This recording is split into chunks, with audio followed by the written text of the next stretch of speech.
The browser is one of the most important features of the Ableton Live interface. We're going to be using the browser throughout this course for a number of different things.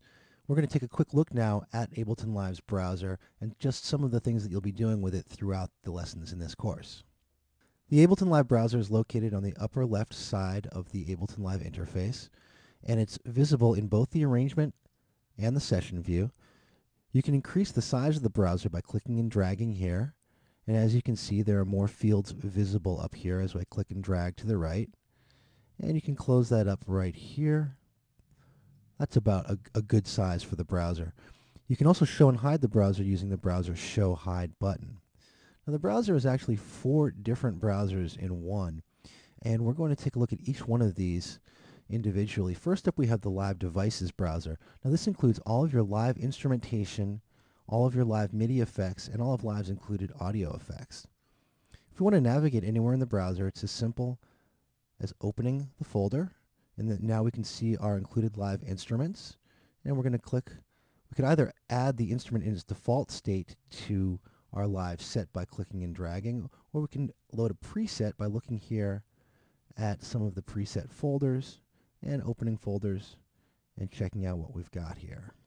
Preset instruments can be loaded into a live set just by clicking and dragging. In this case, it's a MIDI instrument, as are all of Live's instruments, so it has to go onto either a MIDI track or onto an empty spot on the clip device drop area to create a new track. MIDI effects are accessed the same way. You can drag the effect in its default state right onto a MIDI track, or you can open it up and choose a preset and drag the preset onto a track. MIDI effects can only be used on MIDI tracks, whereas audio effects can be used on both audio and MIDI tracks, and once again, it's the same functionality. We navigate till we find a preset we want, and we drag it directly onto our audio or MIDI track. Or we can select an effect in its default state and drag that onto our track. We'll be looking in detail at both MIDI and audio effects in movies in this course, and of course we will be looking at Live's instruments throughout the lessons in this course. Next up, we have the plug-in devices, and this is any third-party VST or audio unit instruments you have installed on your computer. VSTs for both Windows and OS X, audio units specifically for those of you working on OS X computers. I open up my audio units folder, and I can see that I have a number of subfolders, each representing a different manufacturer of audio units, and this includes both my instruments and effects. I can select an instrument at any time, drag it onto a MIDI track, or I can select an audio unit effect and drag it onto either an audio or MIDI track. If I want to quickly close all of these folders, I can just double click on the browser select button, and this is true for all of Live's browsers. Next up, we have the 3 file browsers. Now this takes us to any 3 locations on our hard drive. Now we can access these locations in a number of ways.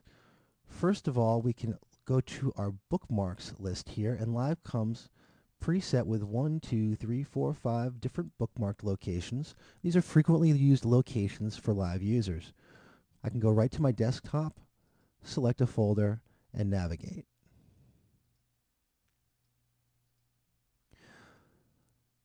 I can also navigate by clicking the parent folder and going up a level. And I can keep going up until I get to my various hard drives.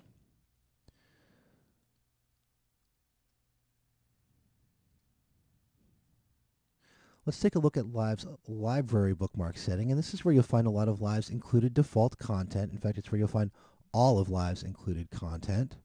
And I'm going to use this location to show you the search functionality. So I've just clicked the search button. I'm going to type in the word piano and click go, and Live is going to search the current directory, the library, for all of the folders, all of the files, rather, containing the word piano, and this includes clips, it includes presets for my instruments, and it includes some presets for my effects as well. And I can preview my clips, or by clicking the WAV file to preview that. And I could drag any of my instruments or effects onto directly onto tracks. Going back here, let's go to my desktop folder and this How Audio folder. And if I want to add this to my bookmark locations, I can just select Bookmark Current Folder, and then I can navigate around my hard drive and quickly come back to it at any time by selecting it on the bookmark list.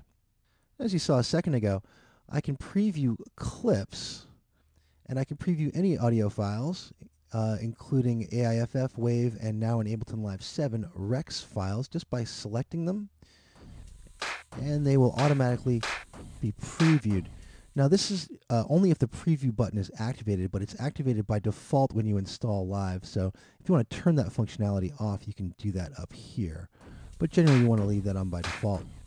And you can adjust the volume of the preview over here with the Preview Q volume knob. So I can turn this down or up. Another very cool new feature in the browser in Ableton Live 7 is that when you select a loop file and preview it, it previews it at its default tempo, its original tempo. In previous versions of Live, audio files would be previewed at the current set's tempo. So this is a great way to hear what a loop is supposed to sound like at its default tempo. You can select any loop, and this is also true, you'll see later, for MIDI files as well, in the browser and drag it directly onto an audio track to add it to your live set. You can double click it in the browser and add it to a live set.